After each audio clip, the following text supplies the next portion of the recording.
दुर्गा सप्तशती का चौथा अध्याय। इंद्रादि देवताओं द्वारा देवी की स्तुति। ध्यान। सिद्धि की इच्छा रखने वाले पुरुष जिनकी सेवा करते हैं तथा देवता जिन्हें सब ओर से घेरे रहते हैं, जया नाम वाली दुर्गा देवी का ध्यान करें। उनके श्री अंगों की आभा काले मेघ के समान श्याम है। वे अपने कटाक्ष में शत्रु समूह को भय प्रदान करती हैं। उनके मस्तक पर आवद्ध चंद्रमा की रेखा शोभा पाती है। वे अपने हाथों में शंख चक्र कृपाल और त्रिशूल धारण करती हैं। उनके 3 नेत्रें वे सिंह के कंधे पर चढ़ी हुई हैं और अपने तेज से तीनों लोगों को भरपूर कर रही हैं। ऋषि कहते हैं,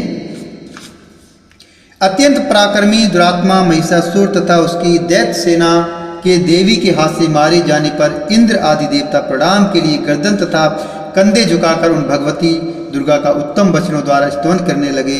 उस समय उनके सुंदर अंग में अत्यंत हर्ष के कारण रोमांच छुआया था।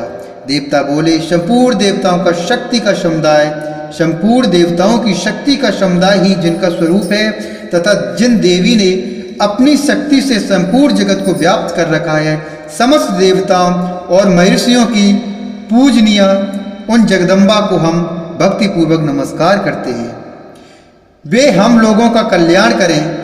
जिनके अनुपम प्रभाव और बल का वर्णन करने में भगवान शेषनाग, ब्रह्मा जी तथा महादेव जी भी समर्थ नहीं है। वे भगवती चंडिका संपूर्ण जगत का पालन एवं अशुभ भय का नाश करने का विचार करें। जो पुण्यात्माओं के घरों में स्वयं ही लक्ष्मी रूप से, पापियों के यहाँ दरिद्रता रूप से, शुद्ध अंतःकरण वाले पुरुषों के हृदय में बुद्धि रूप से, सत्पुरुषों में श्रद्धा रूप से तथा कुलीन मनुष्यों में लज्जा रूप से निवास करती हैं, उन आप भगवती दुर्गा को हम नमस्कार करते हैं। देवी, आप संपूर्ण विश्व का पालन कीजिए। देवी, आपके इस अचिंत्य रूप का असुरों का नाश करने वाले भी पराक्रम का तथा समस्त देवताओं और दैत्यों के समक्ष युद्ध में प्रकट किए हुए आपकी अद्भुत चरित्रों का हम किस प्रकार वर्णन करें। आप संपूर्ण जगत की उत्पत्ति में कारण हैं। आप में सत्वगुण, रजोगुण और तमोगुण, ये 3 गुण मौजूद हैं, तो भी दोषों के साथ आपका संसर्ग नहीं जान पड़ता। भगवान विष्णु और महादेवी जी आदि देवता भी आपका पार नहीं पाते। आप ही सबका आश्रय हैं।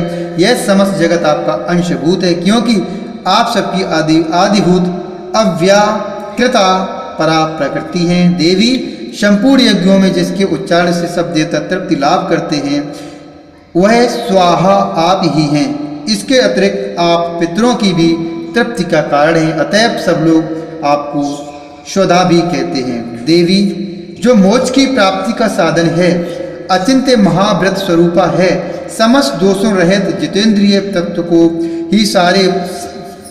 को ही सार वस्तु मानने वाले तथा मोक्ष की अभिलाषा रखने वाले मुनिजन जिसका अभ्यास करते हैं, वह भगवती पराविद्या आप ही हैं। आप शब्द स्वरूपा हैं, अत्यंत निर्मल। ऋग्वेद, यजुर्वेद तथा उद्गीत के मनोहर पदों के पाठ से युक्त सामवेद का भी आधार आप ही हैं। आप देवी त्रयी, तीनों वेद और भगवती 6 ऐश्वर्यों से युक्त हैं।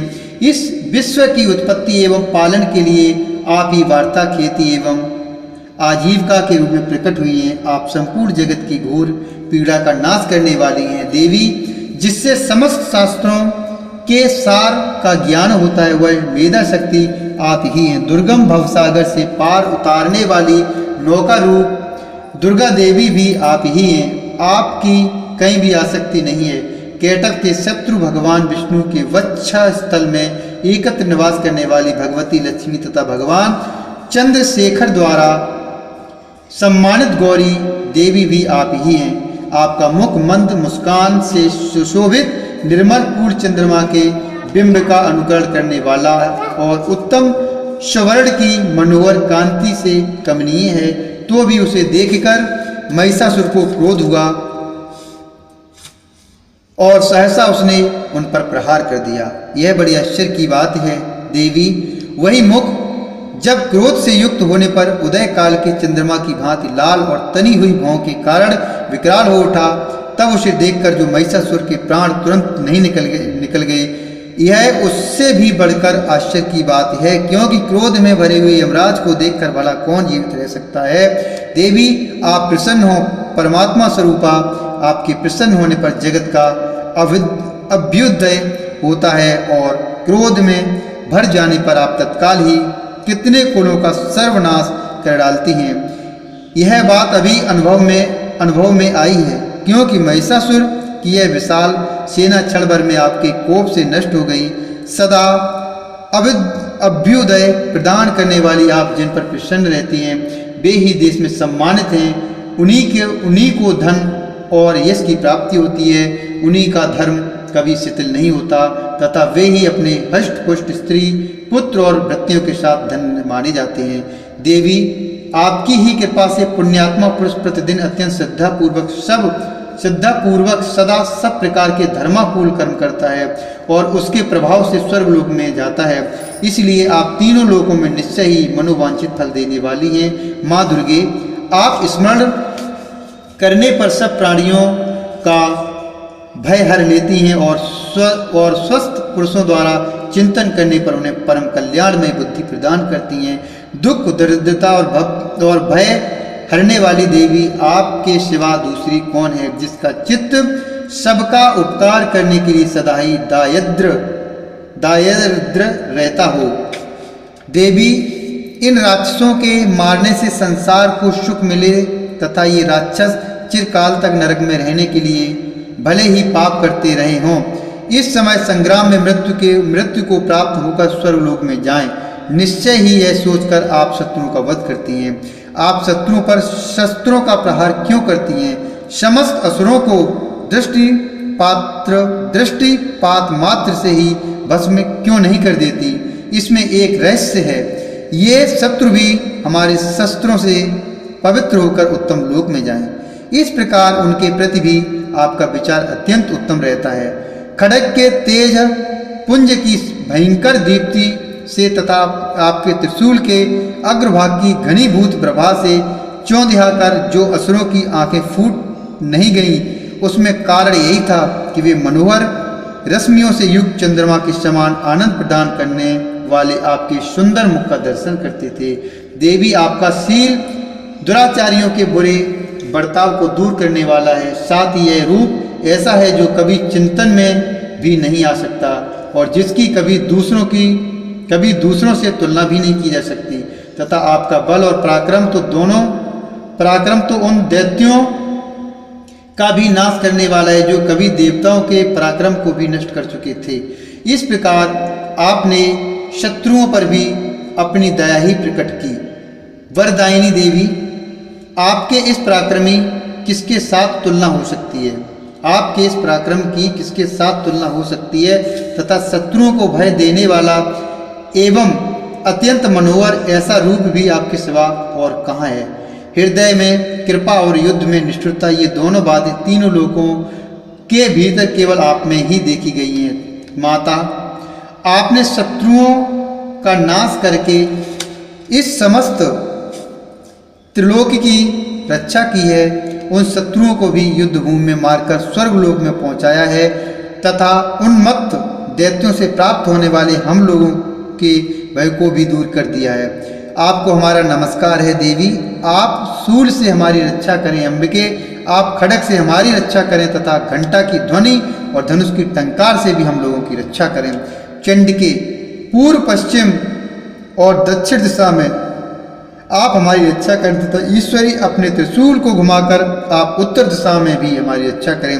तीनों लोकों में आपके जो परम सुंदर एवं अत्यंत भयंकर रूप विचरते रहते हैं, उनके द्वारा भी हमारी तथा इस भूलोक की रक्षा करें। अंबिके, आपके कर पल्लवों में शोभा पाने वाले खड्ग, शूल और गदा आदि जो अस्त्र हों, उन सब के द्वारा आप सब ओर से हम लोगों की रक्षा करें। ऋषि कहते हैं, इस प्रकार जब देवताओं ने जगन माता दुर्गा की स्तुति की और नंदन वन के दिव्य पुष्पों एवं गंध चंदन आदि के द्वारा उनका पूजन किया, फिर सबने मिलकर जब भक्ति पूर्वक दिव्य धूपों की सुगंधि निवेदन की, तब देवी ने प्रसन्न बदन होकर प्रणाम करते हुए सब देवताओं से कहा। देवी बोली, देवताओं, तुम सब लोग मुझसे जिस वस्तु की अभिलाषा रखते हो उसे मांगो। देवता बोले, भगवती ने हमारी सब इच्छा पूर्ण कर दी, अब कुछ भी बाकी नहीं है, क्योंकि हमारा यह शत्रु महिषासुर मारा गया। महेश्वरी, इतने पर भी यदि आप हमें और वर देना चाहती हैं तो हम जब जब आपका स्मरण करें तब तब आप दर्शन देकर हम लोगों के महान संकट दूर कर दिया करें। तथा प्रसन्न मुख अंबिके, जो मनुष्य इन स्तोत्रों द्वारा आपकी स्तुति करे उसे वित्त, समृद्धि और वैभव देने के साथ ही उसकी धन और स्त्री आदि संपत्ति को भी बढ़ाने के लिए आप सदा हम पर प्रसन्न रहें। ऋषि कहते हैं, हे राजन, देवताओं ने जब अपने तथा जगत के कल्याण के लिए भद्रकाली देवी को इस प्रकार प्रसन्न किया तब वे तथास्तु कहकर वहीं अंतर्धान हो गईं।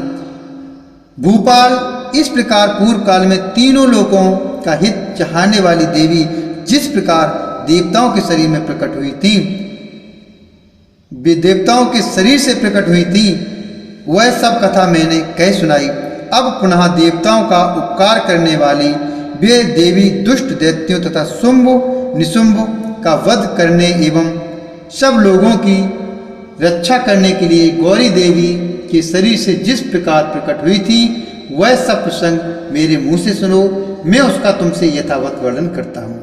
इस प्रकार श्री मार्कंडेय पुराण में सावर्णिक मनवंतर की कथा के अंतर्गत देवी महात्म्य में शक्रातिस्तुति नामक चौथा अध्याय पूरा हुआ। ओम माँ दुर्गा देव्याय नमः।